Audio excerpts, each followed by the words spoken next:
The Idolmaster, like many fandoms, is known to have memes that are notorious for being a part of the list of things that will never happen. Some of these include Western localizations, the return of dearly stars, seeing Ichimichi Mao in a Cinderella Girls live performance, although the latest election results might be able to help with that, so on and so forth. Among this list of memes was one particular prediction that most of the fans were banking so much on to never happen for a variety of reasons, and this specific meme is what I'm going to talk about in this video. Everyone, welcome to the first episode of The Producer's Office. Today's topic, the Million Live anime.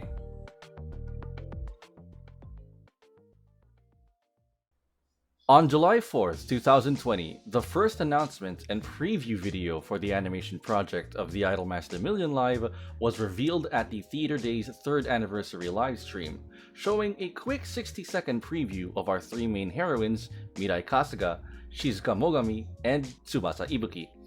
And it's been a solid year since, and we still don't have anything else other than a commercial made by the same studio with some questionable body adjustments. To some people, this could be a major turnoff, and while I do not share their sentiment, I can understand why.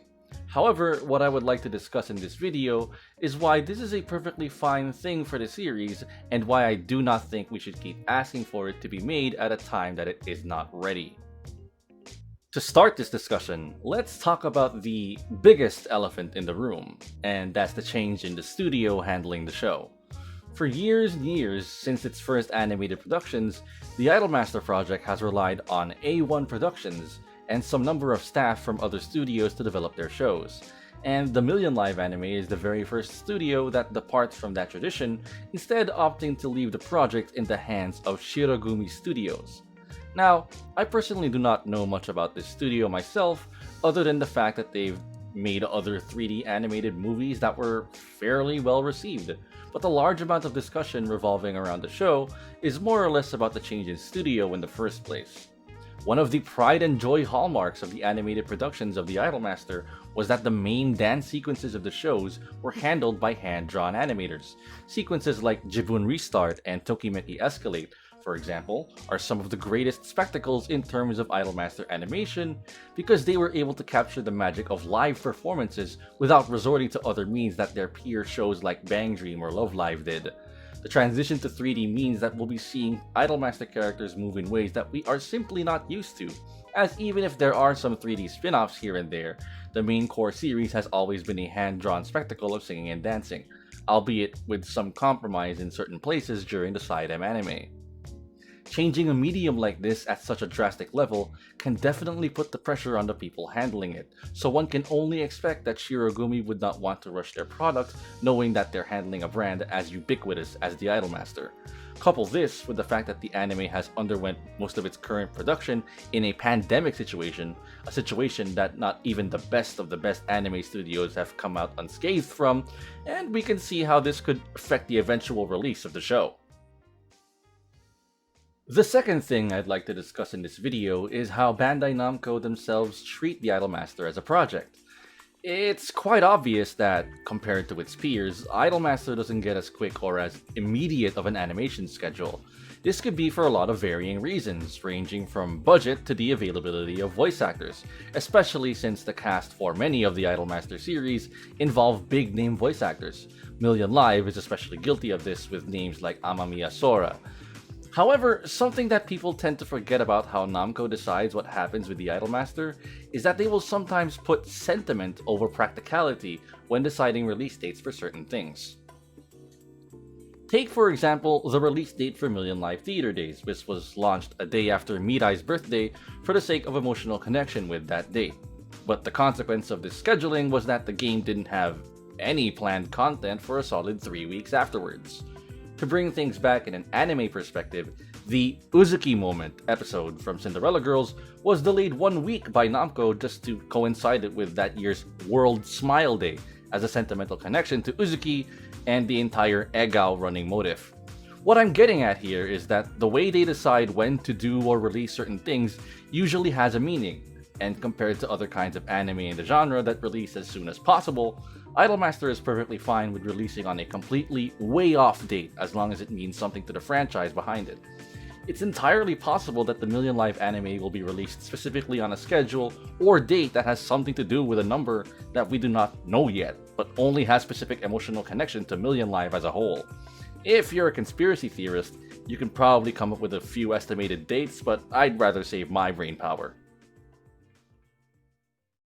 The last thing I'm going to mention in this video is probably the most subjective portion of the video, but I'll try to limit my own personal input as much as possible and still speak from a broader perspective.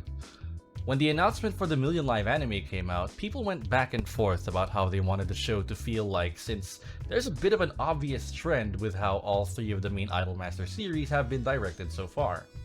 Most of the established sequences and traditions from the first 765 series have made their way to the other two shows, and the fans are debating between themselves if they've finally had enough of watching some of the most familiar scenarios over and over, or if they want to stick to the tried and tested formula.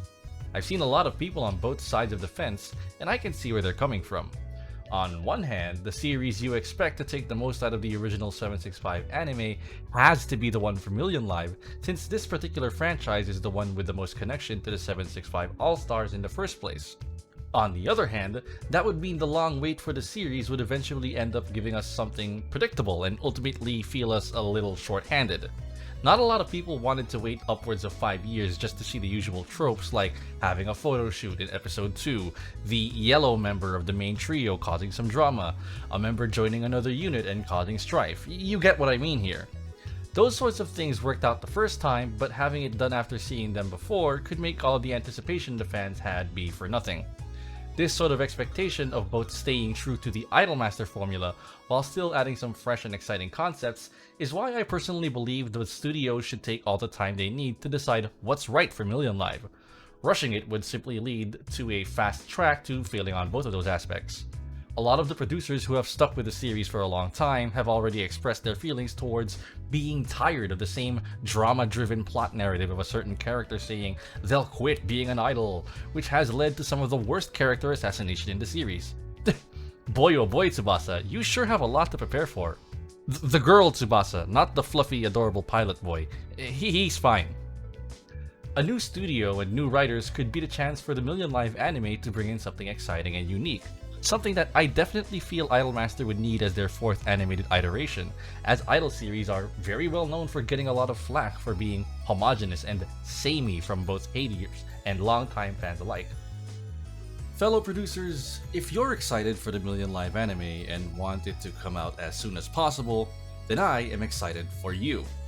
However, we'll have to make sure we let the studio take as much time as it needs to give it the best kind of quality that it deserves, especially in today's working climate. No one would want to watch the show more than me, but forcing a rushed product is never good. The great thing about how Idolmaster is handled is that the series does not have specific run times, and there isn't a ticking clock for them like other franchises. Million Live has survived without an anime for 6 years, and it's perfectly fine for them to take their time now that they have their chance. There are no deadlines for the show at all, as even some of the oldest mainstay characters from both the original series and Cinderella Girls are here after 10 years of being part of the cast. If we let the people behind the project take their time, get to know the series better, and find the best way to portray the characters we know and love, then we can surely look back and say that the wait was worth it. We've already waited this long, why not just wait a little more?